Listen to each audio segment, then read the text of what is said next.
Brilliant. So a lot of you will know, my name's Michaela. I run an organisation called Flourish Together, and Shelley Metcalf, who works with me at Flourish, and I have both done the 3D printing course. I won't ramble on too much about it. I'll let Lee and Paul, who are from 3D360, get stuck in to what they want to tell you. But the upshot of things is that after having run one of these courses ourselves over in Altrincham, with a number of people from across our network, and it, being great, and we'll tell you more about that later, we basically want to try and run a few of these from our Stockport hub, partly to show people our hub, but also to cascade the passion and the learning and the machines that are 3D printers, so that more people get to use this tech and get to think about it and get to share it with their communities. So that's what this is for. Before we get going, I just wanted, I've not used Zoom for a while, and forgive me, I got a bit giddy. Yeah. And I created a poll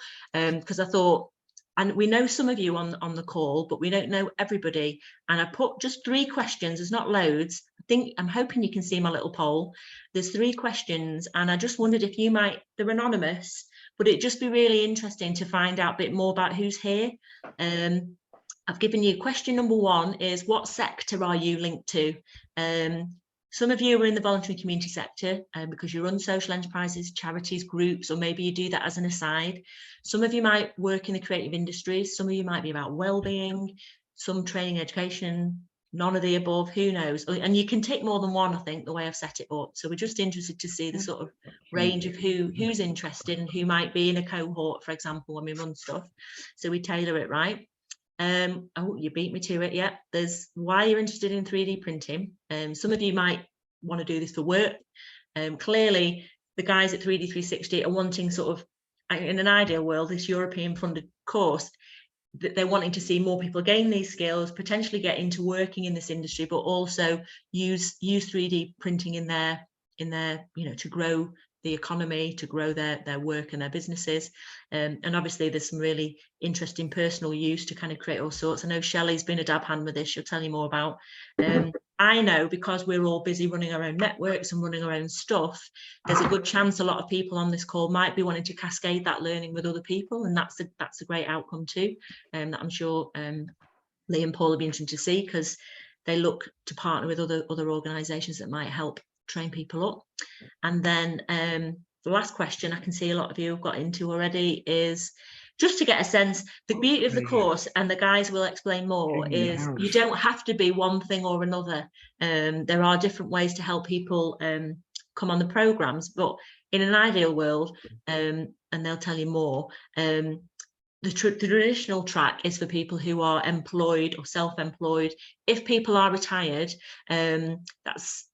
there are ways and means of getting people on the courses. It's just you've got to look at how you might be re-engaging in the world of work, or utilising your skills in a wider way beyond the course. But I'll tell you that.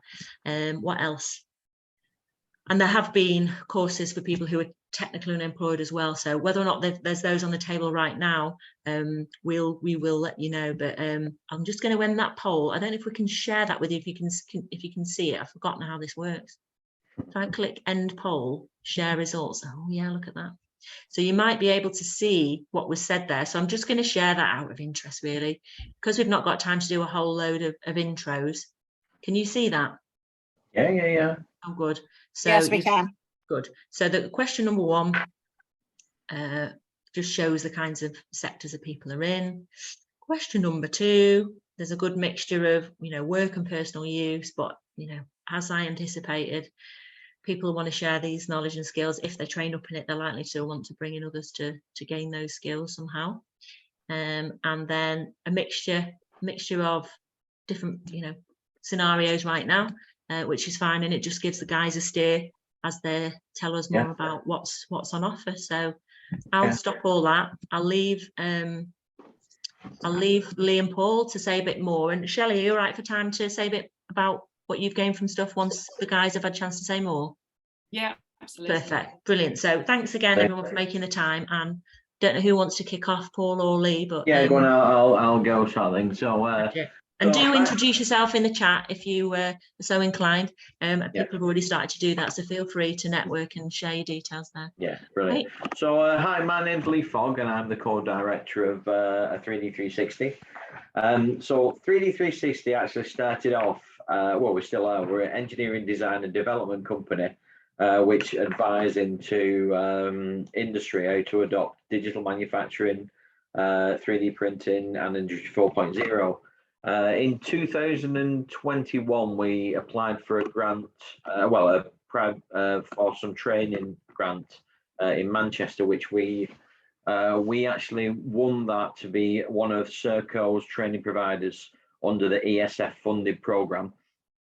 So we started that training in 2021 November, and to date now we've trained over 600 people on this program. The training, when we tell people about the training, the honest truth is nobody believes it's real. When we tell people that we're giving them 3 days of 3D printer training, we're giving them a free printer. And when you actually come to 3D360, we even put lunch on for everybody every day. I think so. And I think will you be doing that in Stockport? We'll see. We'll see what we can get. We'll get biscuits, sort of thing. Yeah, but, we'll get you something. So that's the incentive to get to Lee, is it? Yeah, at the time, I think we could have sold the Nigerian lottery easier, sort of thing. You know, the course was genuinely too good to be true. But you know, word of mouth and the likes of getting people like Nicola involved, who has got the biggest network in the world, sort of thing, by the looks of it. We've managed to get like over 600 people trained in this and over the line. We got some exciting. So what's been happening? The ESF funding, because we're out of Europe, so European Social Fund no longer applies to people in the UK because we're not in Europe anymore. We won't go there. But we've been given actually. So this course was supposed to be end at the end of March, wasn't it, Paul? Yeah, something. Yeah. But we've been given an extension of another 120 learners. So we already had a waiting list of 20 odd. So we've probably got about 80 places left now. Now the only problem with this training now is that it's almost like mastermind. So if you've started, they'll allow you to finish. So what we need you to do is everybody needs to be enrolled and actually completed enrollment by the end of June. So once everybody's completed their enrollment, they have to watch a 1 hour video of listening me droning on. So actually, that's like an induction course. Once that's done, we've got to the end of August to train everyone. So it's almost like the extension applies as long as you've started the training. So what they're saying is that if you're enrolled and started the training, they'll allow you to complete your training to the end of August. But unfortunately, if we're not enrolled before, if we're enrolled after June, after the end of June, you're not allowed to actually attend the course, unfortunately. That's not our rules. That's been brought in by GMCA and Serco. So now the Achilles heel of this course is the enrollment. Once you get onto the course and get under the 3D360 banner, it's a breeze. But it will be about 2 hours of your life that you will never get back. the ESF people want their pound of flesh, really. Just falling short of taking a DNA sample of people. But we got there in the end, though, to be fair. We did, yes, yeah. It was like herding cats with the people at in charge. So we're not going there. But yeah, the course is brilliant, sort of thing. So the 3-day course, basically, you come in onto the course on the Monday. We do talk to you for about an hour and a half about 3D printing, the benefits of it, how it's key for net zero and future saving the planet. But then you'll take a brand new 3D printer out of the box, an Ender 3, and you'll build it. So that at the end of that first day, you'll have built a 3D printer, you'll have calibrated it, leveled it, and you print a calibration cube. Now, the reason why Paul and I decided to give away a 3D printer on our course, because we actually fund that, so that is not covered by the funding. So Paul and I actually buy every single printer and give it away, because Paul and I's worked in industry for about 30 odd years each, sort of thing, and we've been on multiple courses. And when you go on a course, as soon as you walk out the door, you forget roughly 25% of it. If you don't start using it on Monday, you forget even more. So the reason we said, well, how can we do a 3D printer course without giving somebody access to a printer? So when in November 21, these printers was about half the prices we're paying now. Should have done a business plan, Michaela. But so we give away an Ender 3 printer. The cost of the printer with the VAT and everything is probably about a £200 printer sort of thing. So you get in straight off the bat. You're getting a £200 printer. And the key thing is that we teach you how to use it. You know that there's the 3D printing is not plug and play technology by any means. You've really got to know how to use the technology, and that's the key to it. There's a lot of variables that can go wrong while printing. So during our course, you know, we said we trained 600 odd people. The variety of people that's been on our course is unbelievable. So we've had traditional engineers, obviously, but we've had the guy who does all the corsets for RuPaul's Drag Race. I've never seen a man as happy because we printed on lace. We printed letters on lace. We had a gentleman who actually makes like wheelchair chariots for dogs who's got if the back legs have gone. We've had a traditional leather worker, Norman, in. He 3D printed ladies' purses, the clasps on the purses, and then did a leather working purse and bag round it.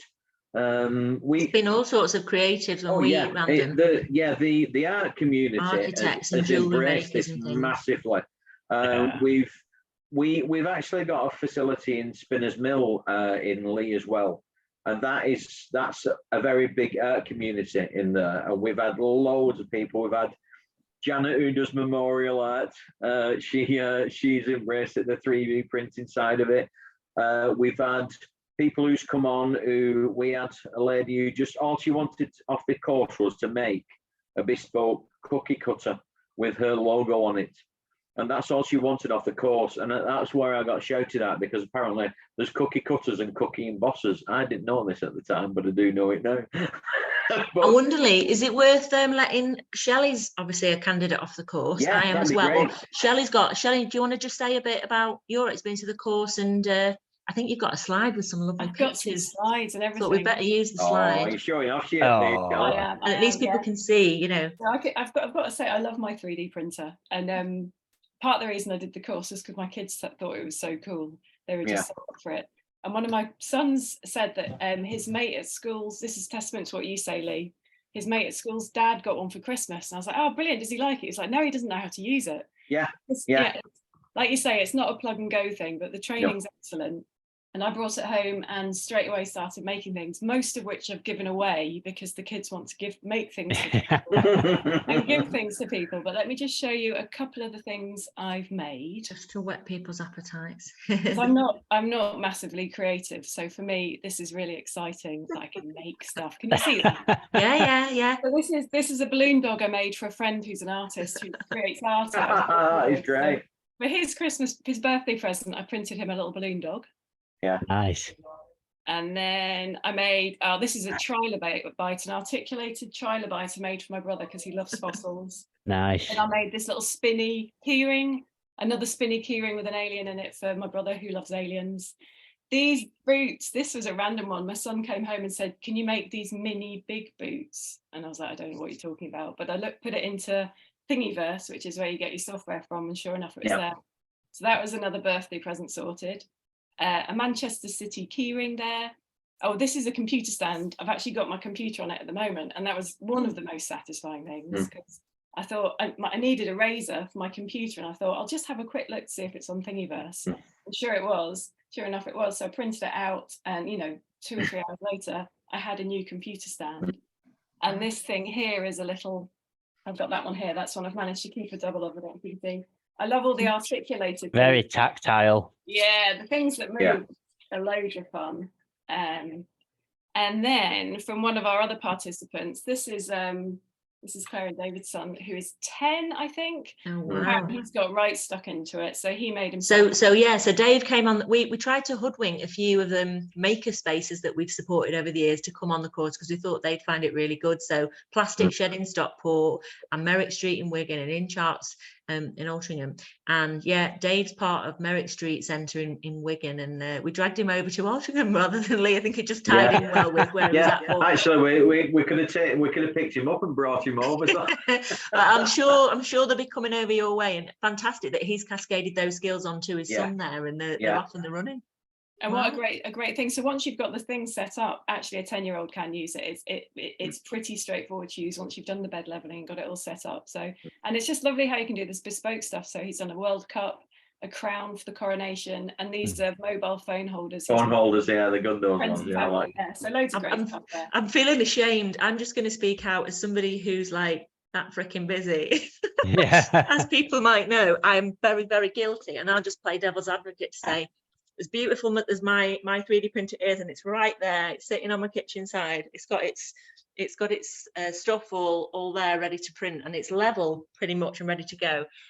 I've just not had the time. My problem is I'm a designer by background, and I really want to get back into CAD and get actually physically designing stuff. So as much as I could nick things off the Thingiverse and get cracking, I've got these ideas in my head now that I want to sit and work with. So that's my excuse, apart from opening a new hub in Stockport, which hopefully will invite a number of you along to if you join the course, and that's where we'll run some of these from. So hopefully that's whetted your appetite a little bit. We will come for some questions and things where you can start putting those in the chat, because we don't want to keep people on all night, obviously, but I think Lee and or Paul are going to run through the criteria and sort of how to apply and stuff. Yeah, so I've got a bit of a bit of a presentation here. It's a generic presentation, but we can go through with cool. I'm just going to check that you'll be able to do that. Where are you? Just going to make you a co-host just in case. Should be able to. You should be able to screen share there. Yeah. Okay. Let me just go to the start. Right. So back to Zoom. I'm used to Teams more. You see, it's just bizarre, really. You can find your little screen.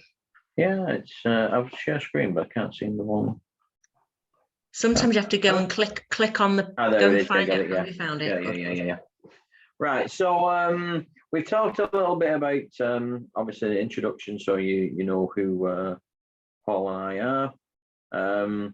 3D 360. We've got the DCUP program, but we've also got this Department for Education Skills boot camps. Now, frustratingly right now is that we've got the whole of the Northwest covered except Manchester right now, because Manchester are dragging their feet.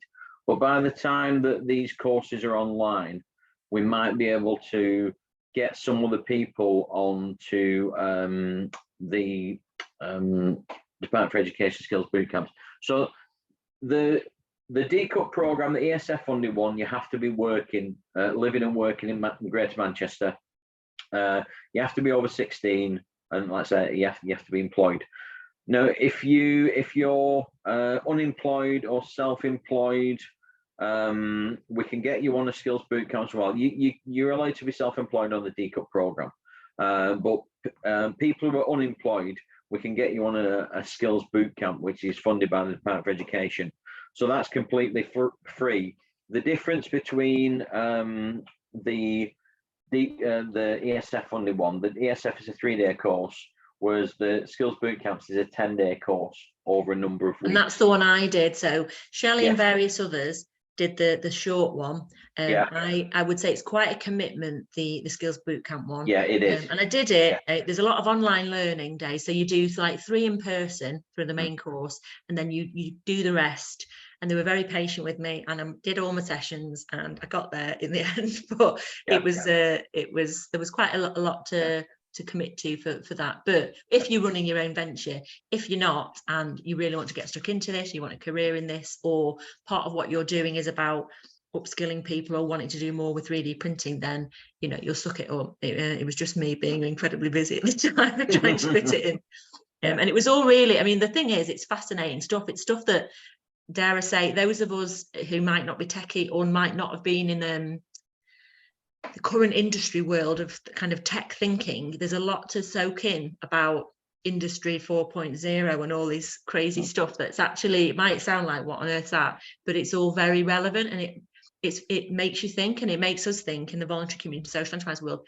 How do we link in? How do we adapt to this stuff? How do we campaign for it not to happen in some cases? When we start talking about AI, it's quite scary, but there you go. Yeah. So this is the actual DCUP ESF funding program. As I said before, you're the only opportunity we've got left now is a 3-day course. All the 2-day and the 5-day have been taken off the table because we've reached our allocation on those. We've just been given an extension on the 3-day. So as I said before, you've got to be employed and live or work in Greater Manchester. Those are the criterias of, and you haven't, if you've received any ESF funding previously, you can only have one ESF funded course in your lifetime. So basically the idea is that we need people to be enrolled on this before the end of June. Don't leave it to the end of June, because it'll be a mass scramble to get lots of people over the line. If you want to come on the course, commit to it early. Let's get you over the line. Contact our training team, and we'll make it really pleasurable. We can make it as nice experience, the onboarding, because it isn't the slickest process, but it isn't our process. It's outside of our control. And Lee, what I was going to do after tonight is email everybody who's signed up. And I do have some bullet points. I'll check in with Lee and Paul and Kay, the lady who helps with a lot of the, she's one of the team there that helps with all the enrolments and stuff from her sort of managerial side. But I'll send people some bullet points on some next steps and kind of here's what to do next if you want to. And I'll be finding out, are you wanting to come on a course at the Stockport hub? Are you happy to travel to Lee to do this? And then we'll be able to work out where best to try and allocate you a space. And as Lee said, the clock is ticking in terms of numbers. They only need to work, it sounds awful, but they've only got the resources to work with another 80 or so people. And so once it's gone sort of thing. So the plan is that we are getting a few quite, like we're waiting on 18 people from Sellafield.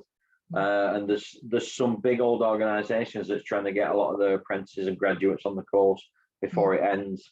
So this is basically the extension advertisement that we put out there. So it just reinforces the fact that you've got to be enrolled before the end of June to qualify for the July and August extensions. This was one of the bit of a nice story that was in the Manchester Evening News. So St Joseph's and St Bede's in Bury, they actually two of the teachers came on our course. And as a result, they've set up their own after-school 3D printing club, which has been massively oversubscribed.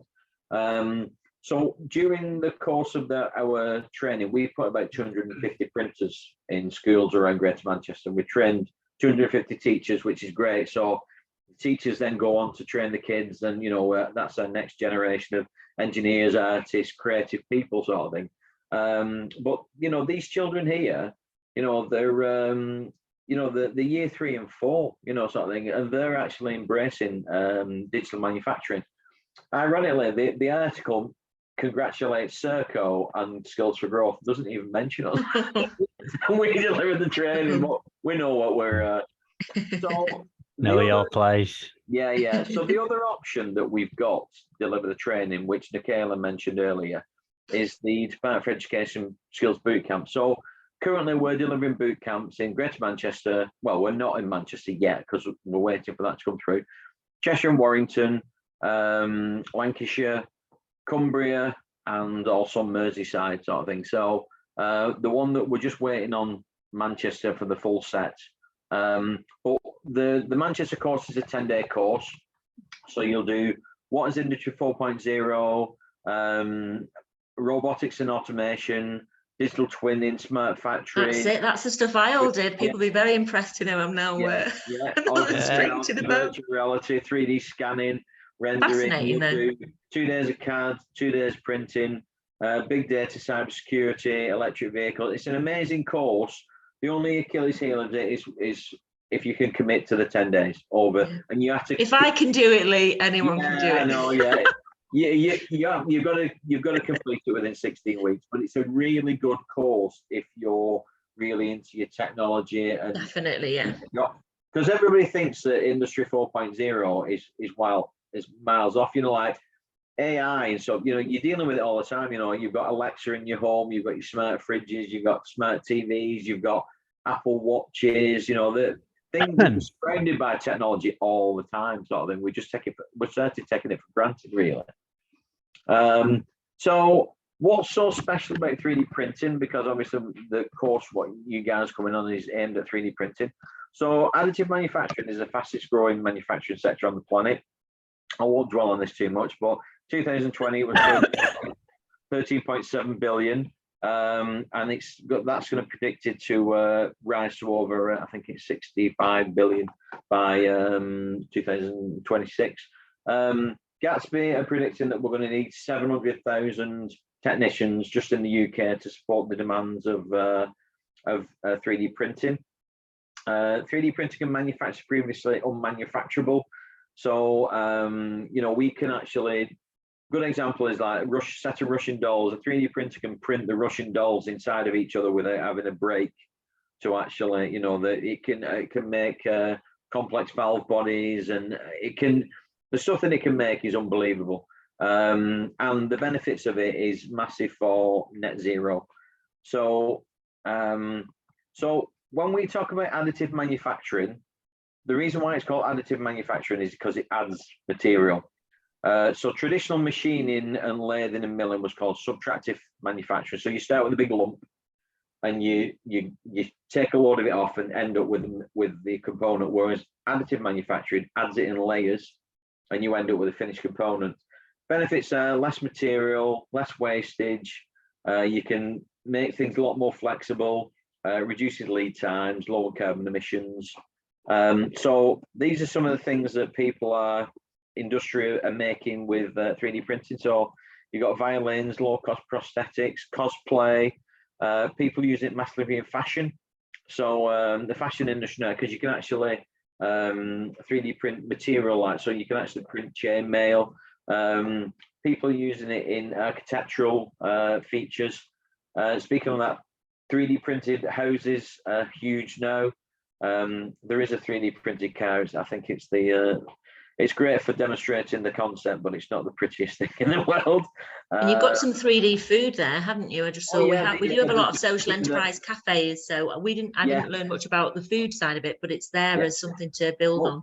There's an amazing thing. We're trying to get one at the moment. We're speaking with the manufacturer, and it's a CNC pancake maker. So the kids can actually program what they want in the pancake, and it works out like a printer, but it actually does the shape of like dinosaurs and dolphins and all sorts of amazing. So 3D printing is not just plastics. It can print ceramics, metals, wood. People now are printing body parts. The first heart has been printed. They printed it in space to actually, so the gravity would support the heart structure. But with the 3D printing is absolutely enormous. It's a massive, expanding sector. So I mentioned about 3D printed houses earlier. So this year in Accrington, there's 46 eco homes being printed. So we're really looking forward to that, because we can get in the car and go and have a look at that. Accrington, which is formerly home of the finest bricks in the world, apparently. So they're actually doing these 46 eco homes, which is the first development in the UK. But the printer that prints the houses is basically a steroid version of the printer that you guys are going to build and actually operate. So it's still XYZ. Instead of squirting out plastic, you're squirting out concrete, and that's the only difference. So these, if you can actually operate the small printer, the transferable skills, you'll be able to operate that as well. So it's people now are using a bit more. This is called direct energy deposition, which basically is a robotic with a MIG welder on it. And this was a bridge which is in Amsterdam, quite a famous bridge now, sort of thing. And this has just been put in. They're doing a bigger one to actually, because now they've got good at this. But the 3D printing is being such widespread. What I was going to with Shelley, I was going to expand on that with. So one of the reasons that 3D printing can reduce carbon miles and energy levels. So traditionally, if you wanted a component, it gets made in a factory, it gets on a truck, goes through a distribution center, then goes to a smaller vehicle to actually distribute it to yourself. What a lot of companies doing now is they'll design the components, send it to the customer who's got a 3D printer, they'll print it at source and fit it. So what that does is it reduces all these carbon emissions. One of the great examples of this is that the International Space Station has got a 3D printer on it. So any tools, components, or equipment that they need, they just send the file up there and they print it at source. So when Shelley was talking about the laptop stand, we had 3 new starters a few months ago, and we wanted laptop stands. So we did the same, went to Thingiverse, printed them off overnight. So the great thing was that we knew they was arriving. We didn't have to wait for the little ticket to say that we pretended to deliver it, but we didn't, and you have to go and pick it up at the collection centre.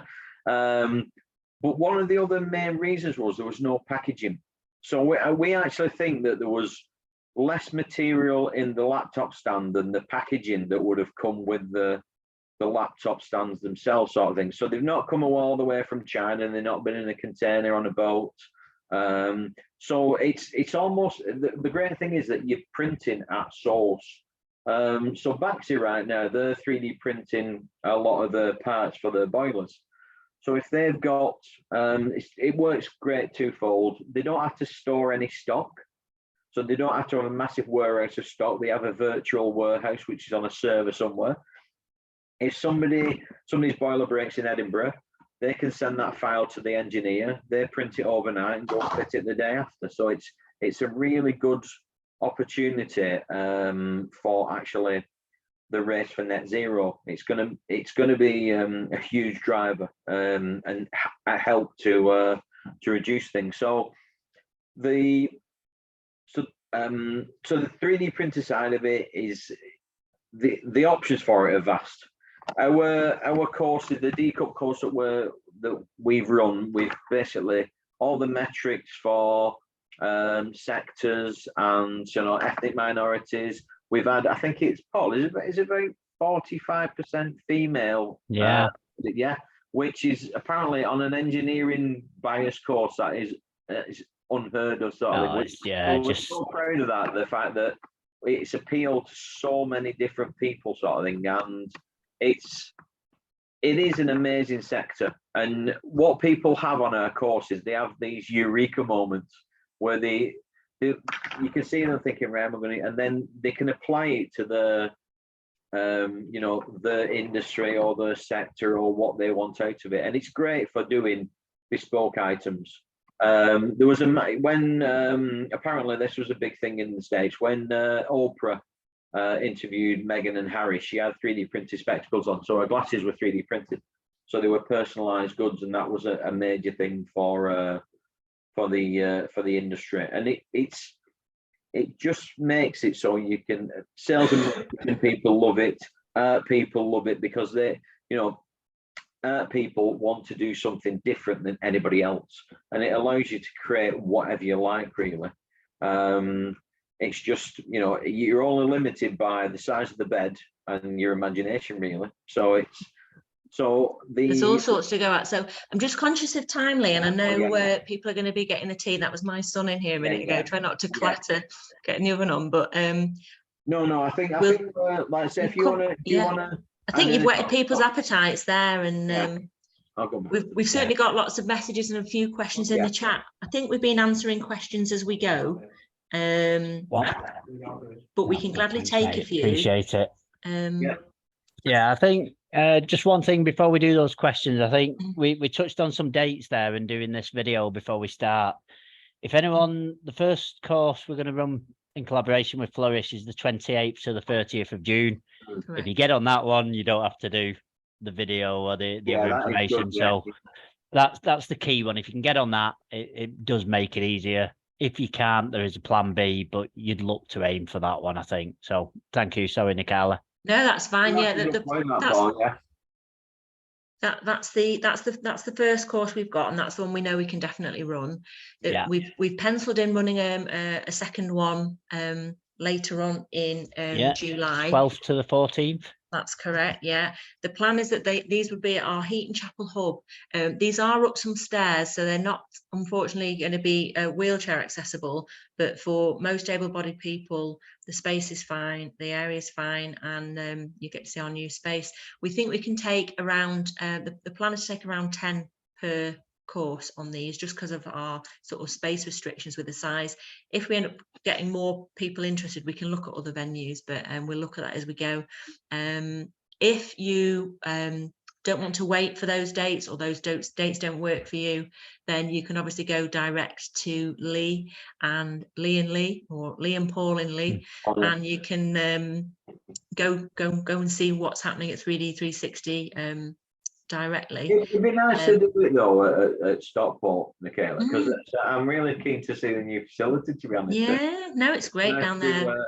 To showcase it to as many people as possible, because like I said, we normally do most of our training in-house, but we've done these outreach courses for Michaela, and they've worked really well. And it's nicer for us, you know, if traveling's a bit of an issue, it's nicer to come out to you guys and just reduce your travelling time, really. So yeah.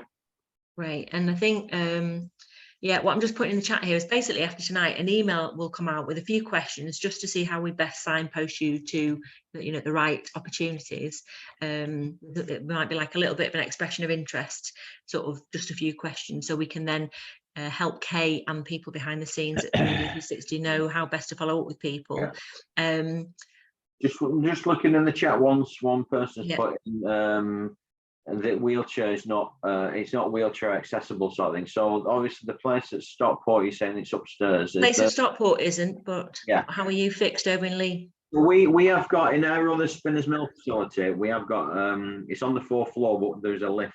So we do that for because we're actually doing our first course there, and we're doing it because of we've got a learner who's in a wheelchair. So we're actually doing that on that's 16th of June or something like that. We're doing it, sort of thing. So so we have got opportunity to deliver this for people who struggle getting upstairs and stuff. So you know, we can make that happen for people. One of our trainers, Simon, he's in a wheelchair. He's one of our trainers, I think. So it's so yeah, we can make that happen. That's not fine ways.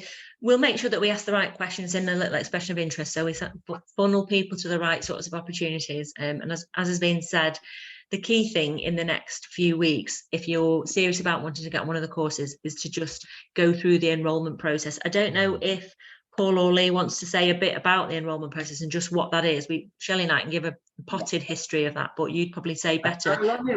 It would probably be better off coming yourself, because if Kay was here, she could talk you right through it. But there's basically a couple of forms. There's ultimately a couple of forms, but there's our expression of interest form, which will keep minimal, just to signpost people through. Kay will have a form to check a bunch of other stuff, and there's an online portal, as is the case with a lot of things these days. So like Lee said before, you'll probably lose 2 hours of your life you won't get back, but You fill in your details on this system, that then gives Kay and their reporting systems access to it saves them a bit of time, I guess, transferring stuff around, and it's all in one place. Once you've signed up and you're in their system, there are 3 things that happen then.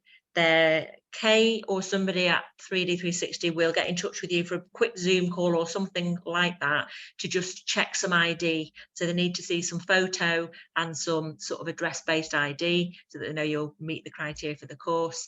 And then for the D Cup, which I think most people would do, which is the 3-day course, there are a couple of little tests that you have to do, and that sounds a bit scary. I'll let Shelley say more about this because she had to do it, but there's basically an English and a maths, I wouldn't even call them a test. There are a series of questions. I think my best guess is it's for 2 reasons. I think the EU are obviously doing a little bit of sneaky, data and research gathering to see what, what's what.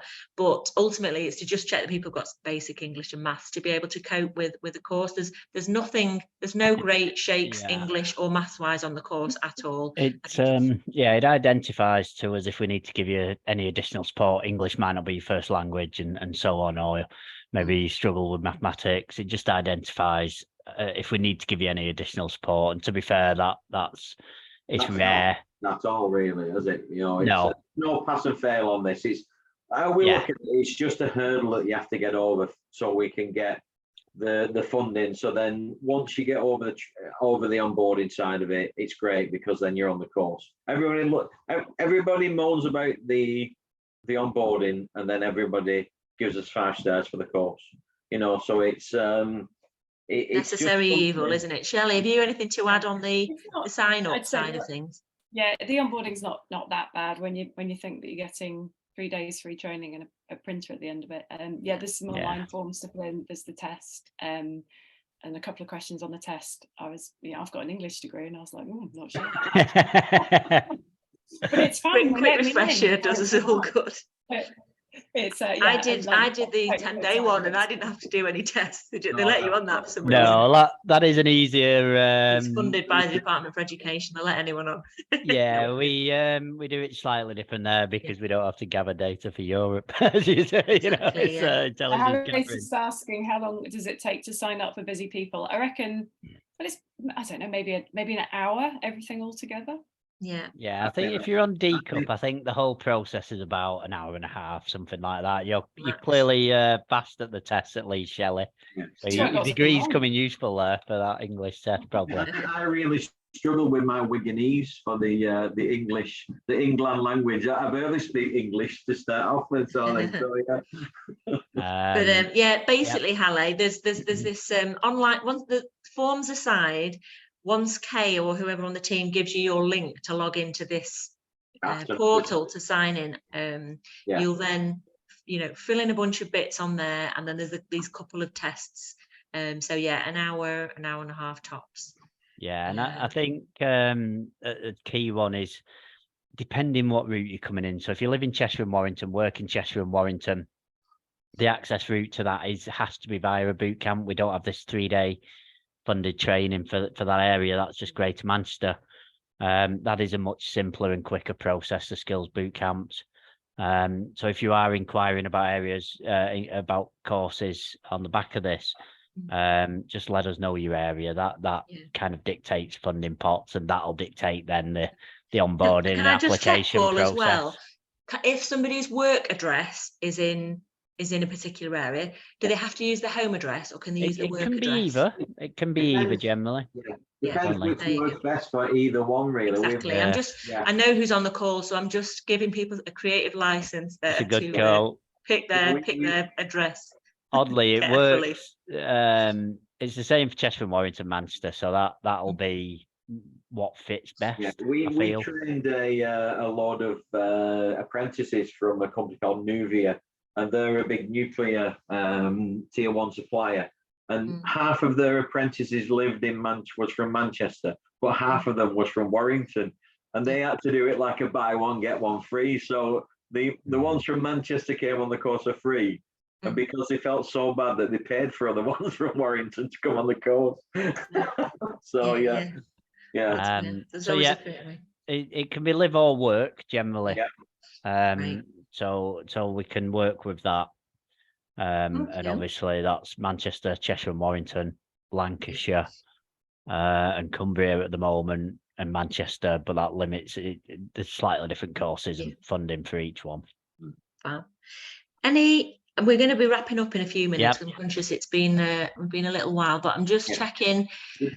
You might just want to get off and get your tea and mull it over and wait for the emails to land. There's one thing that I did notice in the chat, and there is one sector that none of these courses seem to apply for, cater for, is people who are retired. Right. We've had people. We had Peter on from In Charts, but he was doing like he was going to actually use it to repair light aircraft. So he was, almost start his own business on the back of it. And we can get like it's like you need to demonstrate your outcomes, don't you? So I think most of the people on a call who might be retired, there's some on the call, or there's some who we know haven't made it tonight yet, like friends of groups, and people who are working on various things, or people who might be working with older people generally. If you're passing on knowledge, if you're going to be using your 3D printer to help the community or benefit society in some way, then there's they are about employability progressions. Chris listed and asked the question. I put a response in the chat for that. Great. Obviously they're about employability progressions, all of this funding. So I just popped in the response to Chris there. If you're looking then potentially to use this as self-employed to do other kind of activities with it, then that's fine. If we're just retired and want it for a bit of fun, it's going to be harder to demonstrate. Justify that for the funders. So we are looking for employability outcomes. It's helpful to reiterate that. But we can probably discuss it on a case by case depending on outcomes. We're massively audited. So it's not just we've had people that say, "Oh well, can you sort it for us?" It's like, no, you're either we have to adhere to quite a stringent audit period process. But because we've got the Department for Education and the DCUP, we can a lot of the time we can make it work. Obviously, there's some cases, unfortunately, where we won't. But just give us a call and we'll speak about your situation. We'll try and get the best.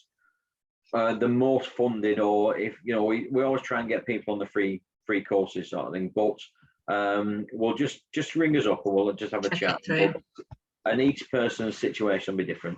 Absolutely. Any final questions? We've still got time for a few questions. People had anything burning they physically wanted to ask or check that I just see before people get off. I think one of the things what people so 3D printers are really they're energy efficient, so they work on about 80 watts, which is it's not as much as an old-fashioned light bulb sort of thing. So they're really cheap to run. The filament is really cheap to buy. The filament that we sell is about £24, and that's including VAT. But that's UK-based filament. That's the premier filament. You can get it from China for. You never told me that. Gosh, when I bought the But I tell you what's worth telling people. They'll get sucked in by this just like we did. But during the training that we had some great guys, really patient with us, showing us all this stuff, and they're so passionate about 3D printing, and they're doing it all the time. They're living and breathing it, and they're doing it for work, and they're doing it for home, and they're doing it for their kids and all this stuff.